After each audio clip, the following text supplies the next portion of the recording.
Hello everybody, Andy here again. Well, I'll probably post this as a response to a recent video by OhCurt with his new name about your first vlog, and very interesting it was too, because it sparked off a whole load of responses.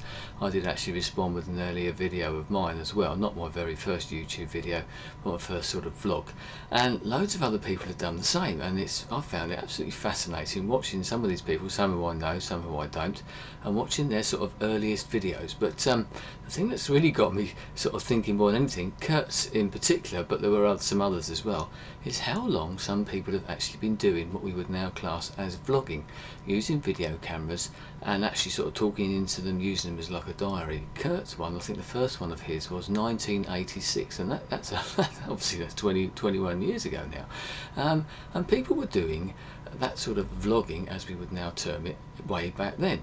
Now they were using it then, as a lot of people do now, as like a personal diary, and I did actually do a video not long ago myself about how we're using, possibly using vlogs and the YouTube sort of experience to get our thoughts and that out there as a sort of a form of relaxation, as like a cathartic experience, if you want to sort of get things out and talk about things. We now know that we're sort of sharing it potentially with millions of people. Way back then in 1986, and other people's from the 90s as well, they were using it as basically what you would class as a personal diary.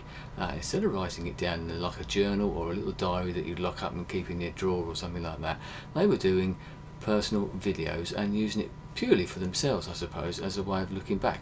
Now I'm probably going to attach to this particular video a couple of videos that I did quite some time ago. One was called The Need to Communicate, which I think is something I'll come on to in a minute. Another one is just about vlogging and why we do it, so I'll put those on, because I say it's one of those subjects that I've sort of thought about and talked about for quite a while now, but some videos that maybe a lot of you may not have seen.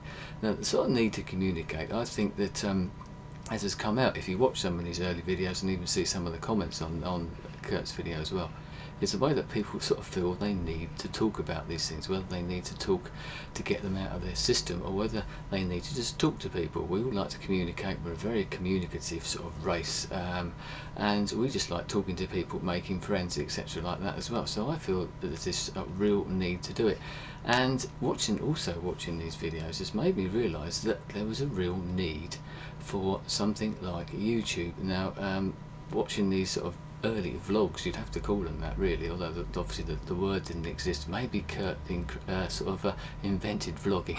I find it hard to believe, but you never know. Now YouTube came along and filled that big gap. There was a definite need for it. I know when they sort of first brought that site up, I don't expect they ever thought that it would turn into what it has done. The genie is now out of the bottle and we're all doing lots of different things, but this happens with inventions or sites and that. People start taking them and using them the way they want to, and they start moulding it. I mean, YouTube is used in lots of different ways, as I know, but I just wonder what you think. Please watch the other videos, as I said, that I'll probably sort of attach to this one, and see what you think about that. As I said, I feel that we've got a real need to communicate amongst ourselves as a race, and that as well sounds very profound, I know, but that's been proved to me by watching some of these videos. People have felt that they needed to do this even before a site like YouTube existed. I know people did use them as a way, as I said, as a personal video diary, maybe to look back on in times later on, or to help them get through sort of personal problems or whatever, bad times in their life, etc., or just to record their daily life. Other people used it as, like with webcams, as we've done recently. We can send messages across the world, sort of personal video messages, can't we?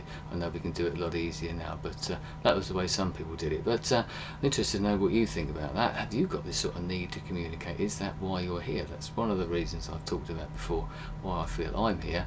I have this sort of need to sort of talk about certain things, as I am now. You know, a subject comes up, I've now got the opportunity to do that. But anyway, thanks to Kurt for a very good idea. I think it's fascinating watching this, and I think it's sort of got a lot of other people thinking about it as well. But anyway, thanks for your time. I'll speak to you again soon. Goodbye.